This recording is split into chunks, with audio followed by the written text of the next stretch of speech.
안녕하세요, 여러분. 우아한 김은아 약사입니다. 여러분, 이제 가장 저한테 많이 했던 질문 중에 하나가, 자, 말기암인 경우에 언제까지 항암을 해야 합니까? 또 항암 부작용이 이러이러한데 어떻게 해야 할까요? 라는 질문이 너무나 많았습니다.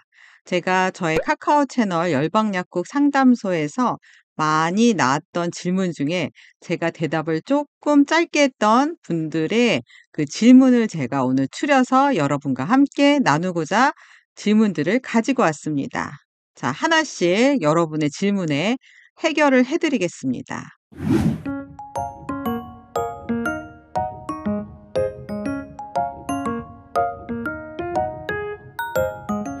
네, 암을 진단받기 전으로 급격히 살을 빠지는 경우가 많습니다. 이전과 똑같이 생활을 해도 살이 한 달 만에 5kg가 빠지는 경우는 보통 4기 환자인 경우에 많습니다. 항암을 시작하기 전에 미리 식단에 대한 준비를 해두는 것이 좋은데요. 저의 책 열방약국 유방암 상담소, 열방약국 말기암 통항요법 상담소에도 식단 준비에 대한 내용이 자세히 적혀 있습니다. 저는 보통 항암 시작 전 한 주가 컨디션이 제일 좋기 때문에 이때 미리 장보기를 해놓을 것을 추천합니다. 밥도 현미 잡곡밥을 해서 냉동실에 일회용으로 소분해서 넣어둡니다. 또 전복 미역국도 한 솥 가득 끓여놓고 냉동실에 넣습니다. 각종 국류를 준비해 놓고 또한 해산물, 문어, 새우, 오징어 등은 손질을 해서 삶아서 역시 소분해 놓습니다. 식단을 도와줄 수 있는 분이 있으면 이상적이지만 없다면 항암 전 일주일에 최대한 앞으로 10일 정도의 음식을 준비해 놓는 것이 가장 큰 팁입니다. 저는 이제 요양원에 들어가지 않고 스스로 항암을 한 케이스인데요. 1기에서 2기 환자는 집에서 가족분들의 도움을 조금 받고 항암을 충분히 스스로 할 수 있다고 봅니다. 항암은 보통 3주 사이클인 경우가 있는데 그렇게 내내 힘들지는 않습니다. 항암 주사 맞은 당일부터 일주일까지가 힘들고 나머지는 충분히 집안에서 움직이고 식사 준비 정도는 할 수가 있습니다. 제가 그 항암 중에 제한하는 식품이 있습니다. 여러분, 5가지 꼭 기억하세요. 첫 번째 육류, 유제품, 설탕, 식용유, 가공식품. 5가지입니다. 이 금지 식품만 지켜도 암이 왕성하게 자라지는 못합니다. 대부분의 질문이 항암하면서 단백질에 너무 집착을 하는데요. 가장 많은 질문 중에 하나가 호중구가 떨어집니다. 항암 주사를 제때 못 맞을까 봐 겁을 내시는 분이 많습니다. 자, 1기부터 3기까지는 수술이 가능한 경우에요. 일단 수술로 보이는 암덩어리를 제거했기 때문에 항암은 보이지 않는 혹여 남아있을 수 있는 암세포를 제거하기 위함입니다. 만약 백혈구, 호중구 수치가 너무 낮아서 백혈구 촉진 주사를 맞아야 하는 경우라면 조금 늦춰도 됩니다. 한 주, 2주 늦춘다고 해서 잔존하는 암세포가 막 커지지는 않습니다. 꼭 3주에 한 번씩 공식대로 또 맞는다고 해서 암의 전이를 100% 막을 수 있지도 않습니다. 체력이 너무 떨어지고 백혈구 수치가 2점대 미만인 1점대인 분이라면 항암 스케줄을 늦추고 몸을 회복하는 데 주력해야 합니다. 항암 부작용은 첫째, 골수 손상이 너무 큽니다. 백혈구, 적혈구, 헤모글로빈 혈소판이 급격히 낮아지는데요. 여기에 흡수율이 떨어지고 게다가 설사까지 병행하는 부작용이 발생된다면 암 환자의 체력과 체중은 급격히 더 떨어지게 됩니다.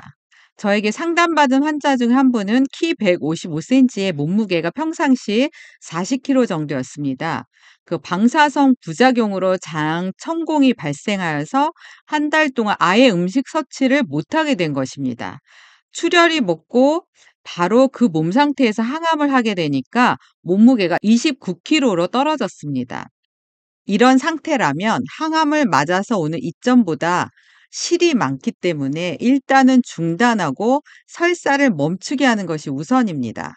항암제를 투여할 때 변비 증상도 오지만 설사가 많다면 체중 감소를 가속화시킵니다.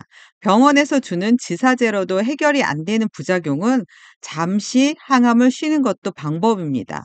이 환자 같은 경우도 일단 중지하고 보충제 요법을 써서 보름 만에 3kg를 증량했습니다. 너무 저체중인 경우는 체중이 빠지지 않는 식단을 하셔야 합니다.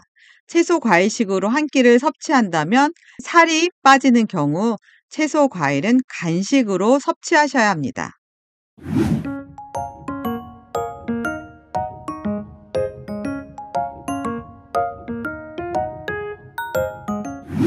항암 중에는 당연히 시력 저하의 부작용이 나타납니다.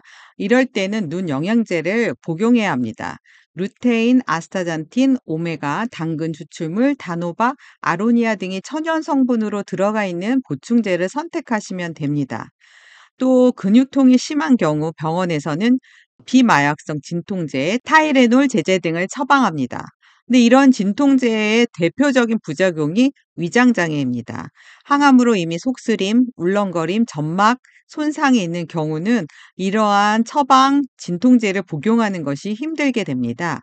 손발 저림과 관절통이 심하게 나타나는 탁솔류의 항암제를 투여받으시는 MSM을 복용하시는 것도 큰 도움이 됩니다.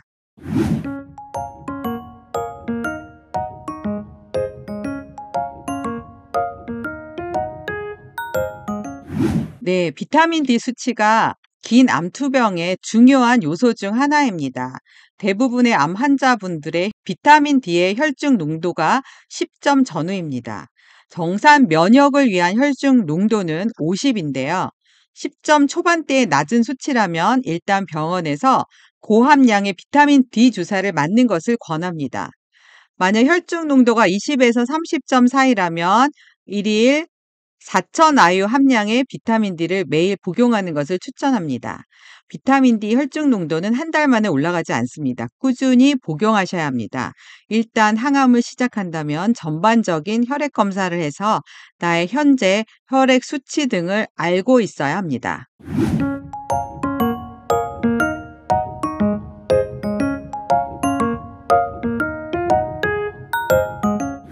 네, 면역 항암제인 키투르다는 잘 들을 경우는 아주 길게 쓸 수가 있습니다. 저희 아버지 같은 경우도 PD-L1 발현이 80% 정도 맞는 경우였습니다. 하지만 딱 6차 만에 심각한 부작용이 발생했습니다.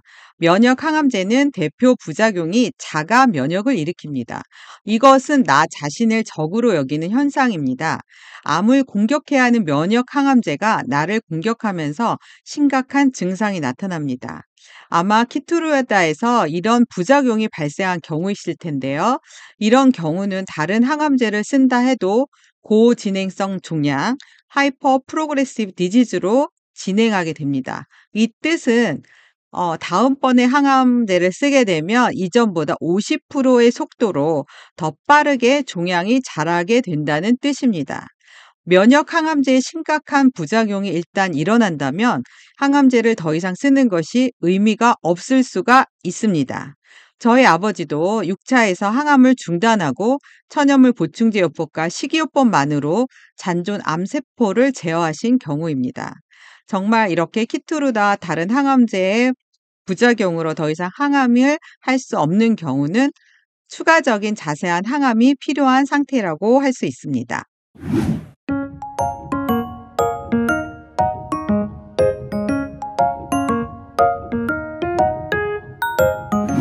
네, 갱년기 증상은 여성 호르몬이 급격히 떨어짐으로 발생하게 됩니다.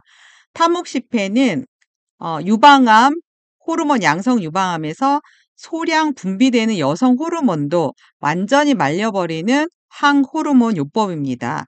보통 갱년기 증상이 서서히 발현이 되는데 타목시펜을 복용하면 급격히 불면증, 가슴 답답한, 눈이 침침함, 자궁 근종, 관절 근육통, 골다공증이 동시에 같이 시작됩니다. 이런 경우는 천연 보충제의 섭취가 절실히 필요합니다. 저도 타목시펜 3년 반 복용자로서 이 부작용을 다 경험을 했는데요. 가장 좋은 것은 부작용이 나타나기 전에 선제적으로 부작용을 막는 요법을 해야 합니다. 저는 불면증에는 소나무 송진가루로 된 천연 제품을 씁니다. 저도 수면에 들어가기가 힘들었기에 유튜브 방송을 틀어놓고 잔듯 만 듯한 수면의 질이 상당히 떨어졌었고, 그렇기 때문에 아침에는 늘 피곤했습니다. 유방암 환자들은 특히 교감신경 항진 증상이 심한데요. 부교감 신경을 올려주는 송진가루 등을 섭취를 하면 처방 수면제의 부작용은 없으면서 신경이 안정되게 됩니다. 항상 짜증이 나고 괴로운 몸 상태에서 편안하게 전환을 시켜주게 됩니다. 제가 낮에 스트레스 받았거나 커피 한 잔을 마셔서 가슴이 답답하고 호흡이 딸리는 느낌을 받는 날은 저는 이 보충제 한 포를 먹고 잠이 듭니다. 그러나 수면의 교정은 단 한 포로 되는 것은 아니고요. 굉장히 긴 호흡의 시간이 필요하게 됩니다. 이미 병원 수면제를 복용하고 있다면 이런 보충제를 병행하면서 습관성이 있는 처방 보충제 용량을 서서히 줄여 나가셔야 합니다.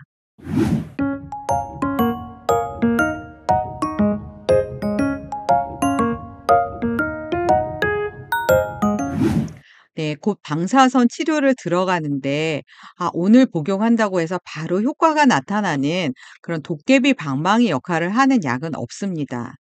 이제 항암과 방사 이런 표준 치료는 긴 호흡으로 일단 보셔야 합니다. 혈액 검사지도 좀 보셔야 하고요. 한 달 복용하고 수치가 내려갔다, 올라갔다 이것을 결정하기에는 좀 조급하시고요. 정상 적혈구의 재생 시간도 120 일입니다. 최소 이 정도의 시간이 걸리기 때문에 이미 손상된 적혈구가 재생되는 것에는 엄청나게 오랜 시간이 걸리게 됩니다. 유방암 환자가 6개월에 항암과 방사선을 마쳤는데 1년이 지나도 백혈구, 적혈구 수치가 올라가지 않습니다. 그래서 항암을 하시는 동안 보충제를 병행하셔서 한다면 골수 손상을 막고 재생을 촉진하게 됩니다. 대표 성분은 베타글루칸, 코이단 제제입니다. 유방암 환우분들이 항암을 하면서 복용할 때 수치가 많이 저하되지 않고 그래도 비교적 수월하게 항암을 진행할 수 있게 됩니다.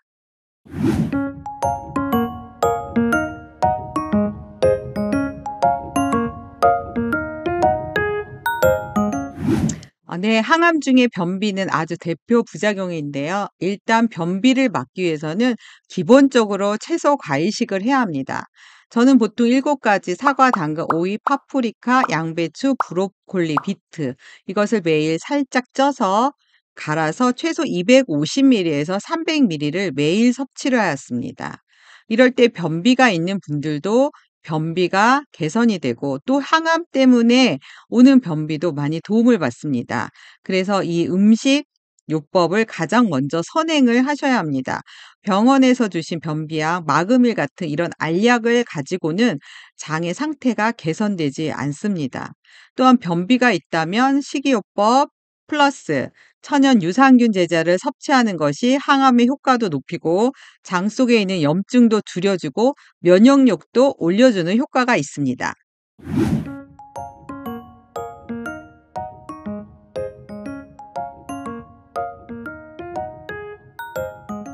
네, 혀가 갈라지고 구내염이 생기고 혓바늘이 돋고 이런 것이 대표 부작용이죠. 이제 그중에 하나는 입안에 스테로이드제로 된 연고를 바르시는 것도 하나의 도움이 되고 그거로도 해결이 안 된다면 천연 오일 제품들을 포하는 것도 좋고 아침마다 죽염으로 가글을 하시는 것도 좋습니다. 그리고 약국에서 구매할 수 있는 구강 청정제 이런 것으로 가글을 계속 해 주시는 것입니다. 또한 배가 빵빵한 느낌이 든다는 것은 변비, 설사, 가스 차는 것이 이 대표 항암제 부작용입니다. 이것은 배 안에 엄청 유해균이 많다는 뜻인데요. 이런 상태에서 동물성 단백질 또 우유 유제품을 섭취하신다면 가스는 더 폭발적으로 늘어나게 됩니다. 그래서 식이요법을 정말 주의하셔야 합니다.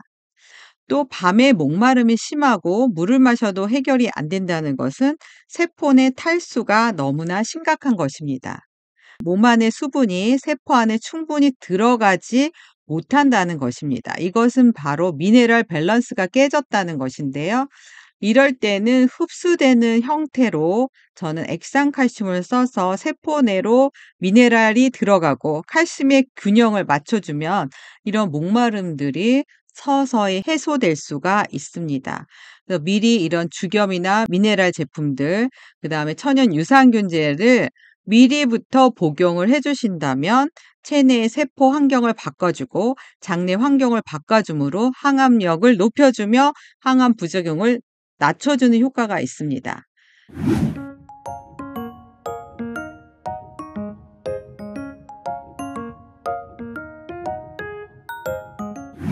네. 항암제 대표 부작용 간 수치가 올라갑니다. GPT, GOT 이런 수치들이 갑자기 급격히 올라갑니다. 그렇기 때문에 병원에서는 영양제 복용을 금지를 합니다. 그래서 제가 보충제를 처방하면 "간 수치 때문에 괜찮을까요?" 라는 질문을 가장 많이 받습니다. 제가 상담을 굉장히 여러 번 했는데요. 제가 드리는 보충제 때문에 간 수치가 올라간 분은 없습니다. 여러분들이 이제 기존의 성분만 같다고 인터넷 제품이나 검색을 통해서 구매하는 제품들은 일반인들이 쓰는 제품이라고 할 수 있습니다. 그러나 항암하고 특히 기수가 높은 4기 환자에게 맞는 제품이 아닐 가능성이 크지요. 그렇기 때문에 제품 선택을 여러분들이 하기보다는 전문가의 상담을 받고 그 암에 적합한 또 보충제를 선택해야 합니다. 간 수치가 높아졌다면 두 가지 경우죠. 기존에 복용하는 영양제의 문제일 경우, 두 번째는 항암제 부작용이 나타난 경우입니다.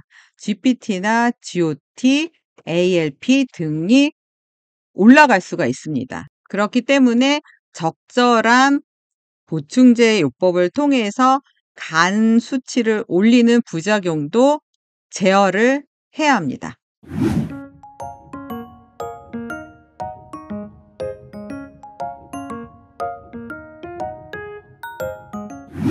네. 헤모글로빈 수치가 떨어지는 것은 정말 거의 95% 이상의 환자에게 일어나는 부작용입니다. 그러니까 어떤 세포 독성이든 면역 항암제든 표적 항암제든 다 이 헤모글로빈 수치를 떨어뜨리는 부작용이 나타나는데요. 보통은 12에서 15까지가 정상 범위인데 보통 항암 중에 12가 되는 분들은 거의 보지를 못했습니다. 보통은 12에서 이제 항암제 맞으면 11, 10 이 정도까지 보통 떨어지시고요. 또 항암을 정말 1년 이상 진행을 하셨다 하면 9점대까지 떨어집니다. 그런데 여기서 더 8, 7, 6.8이라면 정말 낮은 케이스입니다. 그런데 정말 이 헤모글로빈이 떨어졌다고 해서 이거를 올리고자 철분 제제를 섭취한다는 것은 저는 위험한 선택이라고 봅니다. 암은 이런 철분제 그리고 소고기에는 붉은 성분이 헤모글로빈을 올리기 위해서 이것을 고기를 먹고 흡수가 잘 되는 햄철 성분의 액상 철분제를 복용을 한다면 헤모글로빈 수치는 올라갈 수 있지만 여러분의 암세포도 같이 증식할 수 있기 때문에 저는 권하지 않습니다. 그래서 차라리 헤모글로빈 수치가 6.8이면 저는 수혈이 더 낫다고 봅니다. 첫 번째는 수혈을 하는 것이고요. 7점대이라면 두 번째는 음식, 부추나 깻잎 속에 있는 이런 식물성 철분제를 이용하시는 게 좋고요. 진짜 이렇게 계속해서 수혈을 해도 떨어진다면 저는 일단 항암을 중단을 해야 한다고 제안드리고 싶습니다. 이제 조금 중단을 하시고 체력을 끌어올리셔야죠. 식사를 충분히 하고 몸이 휴식할 시간을 줘서 골수에서 충분히 백혈구, 적혈구를 만들어낼 수 있는 시간을 주는 것이 좋다고 생각합니다.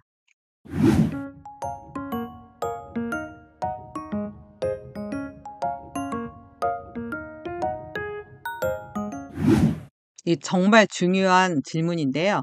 1년 만에 사기로 될 수가 있습니다. 지금 저 환자 한 분은 폐암 1 기였는데 부분 절제만 하신 것입니다. 그래서 항암 방사도 하지 않는 폐암이 3개월에 한 번씩 CT만 찍어서 관리를 하고 있었는데 첫 3개월은 괜찮았는데 두 번째 3개월에 사기가 된 것입니다. 왜 그랬을까요? 바로 이 환자처럼 술, 담배도 끊고 운동도 열심히 했지만 더 중요한 것은 식이요법입니다. 제가 금지하고 있는 단백질 우유 제품, 설탕, 식용유, 그다음에 가공식품, 치킨, 라면, 피자, 커피, 고기 이거를 매일 3끼 드시면 3개월이면 사기가 될 수 있습니다. 어떻게 재발을 방지할 수 있을까요? 그것은 바로 식이요법입니다. 지금부터라도 바로 시작을 해 주세요.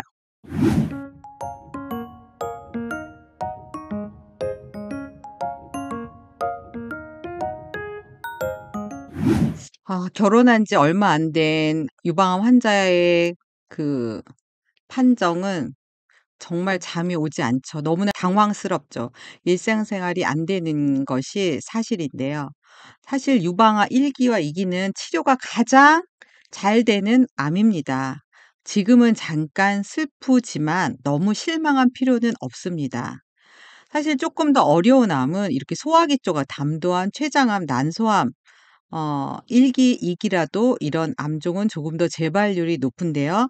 유방암 2 기는 수술 잘하시고 항암 방사 1 년만 고생을 하신다면 거의 5년 생존율이 97% 세요. 그리고 아기도 가지실 수 있습니다. 그래서 너무 걱정하실 것이 없는데요. 여러분, 자, 지식을 가지시면 두려움과 걱정이 사라지게 됩니다. 다음 단계가 뭐가 기다리고 있는지 이제 내가 대처할 수 있고 알게 된다면 그렇게 절망스럽지 않고 지금부터 준비를 하신다면 수월하게 항암도 하고, 네, 방사도 하고, 아이도 가지실 수 있고, 더 건강한 삶을 살 수 있게 됩니다.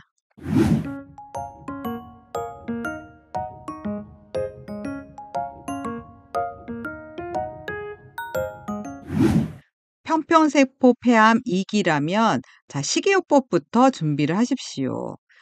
자, 수술 여부 아직 확정 안 됐고 검사하고 이렇게 기다리는 동안에 한 달이라는 시간도 훌쩍 지나갑니다.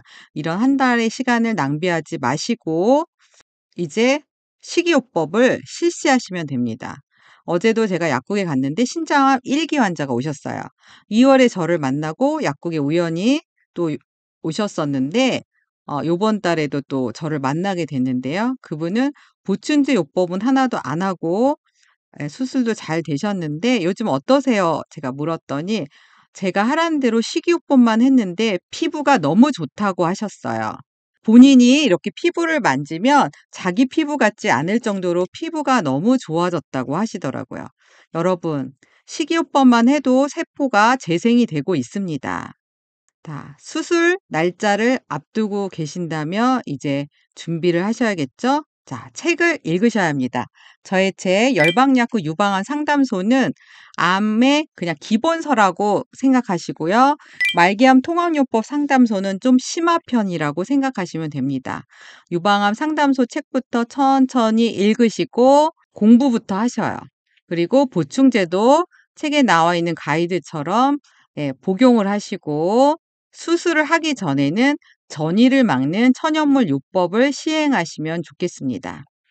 자, 병원에서 하시는 대표적인 말이 이거죠. 호중고, 백혈구 떨어지지 않게 원하는 대로 뭐든지 다 드셔도 됩니다. 그러나 전혀 그렇지 않습니다.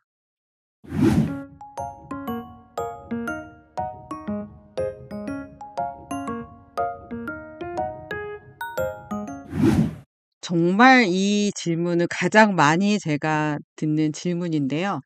무엇이든 다 먹어라. 정말 위험한 말이라고 할 수 있겠습니다. 저한테 오는 사기암 환자들이 처음에 1 기, 2 기였다가 4 기가 되는 거예요. 그럼 "그동안 식이요법을 어떻게 하셨어요?" 제가 물으면 병원에서 다 잘 먹으라고 해서 잘 먹었더니 이렇게 재발이 됐다고 말씀하시는 분들이 대부분이옵니다. 항암을 잘 받기 위해서 여러분 다 먹어야 됩니까? 아니면 우리는 정말 근본적으로 암세포를 제어하는 식단을 해야 합니까? 여러분, 지금 항암을 잘한다고 해서 암이 사라지는 것이 아닙니다. 항암제는 항증식제로서 암이 5cm다. 그럼 3cm로 줄여서 그대로 유지시켜주는 유지요법이지 근본적으로 암을 제어하지는 못합니다. 그래서 항암을 잘 열심히 한다고 해서 암이 완전히 제로포 상태가 된다? 여러분, 그거는 아닙니다. 보이지 않아도 여러분 몸 안에 암세포가 떠돌아 다니고 있습니다. 순환하는 암세포는 여러분의 환경이 되는 곳에 자리를 잡고 싹이 나게 되어 있는 것입니다. 여러분, 운동보다 더 중요한 것은 식단입니다. 지금 항암에서 60에서 벌써 51kg까지 9kg 떨어졌다면 운동을 너무 많이 하시는 거죠. 제가 운동보다도 식사를 좀 더 열심히 하되 제가 금지하라는 식품들을 삼가하시면 전이를 억제할 수가 있습니다. 3기와 4기는 바로 종이 한 장 차이예요. 환경만 바로 암이 좋아하는 걸 주잖아요. 암은 바로 전이 재발할 준비를 하고 있기 때문에 붉은 고기, 커피는 정말 드셔서는 안 됩니다. 자, 오늘 여러분 거의 여러 가지 여러분의 질문들, 실제적인 정말 항암을 하신 우리 환자들의 질문을 제가 오늘 소개시켜 드렸는데요. 여러분의 궁금증을 해결해 드렸을까요? 도움이 되셨을까요? 궁금한 점이 있다면 댓글을 달아주시고요. 제가 또 다음 유튜브 편에 여러분들의 질문들을 모아서 가장 여러분들이 궁금한 점을, 가려운 점을 제가 도와드리도록 하겠습니다. 감사합니다, 여러분. 도움이 되셨다면 좋아요와 구독, 알림 설정 부탁드리겠습니다. 다음 편에 또 만나 뵙겠습니다.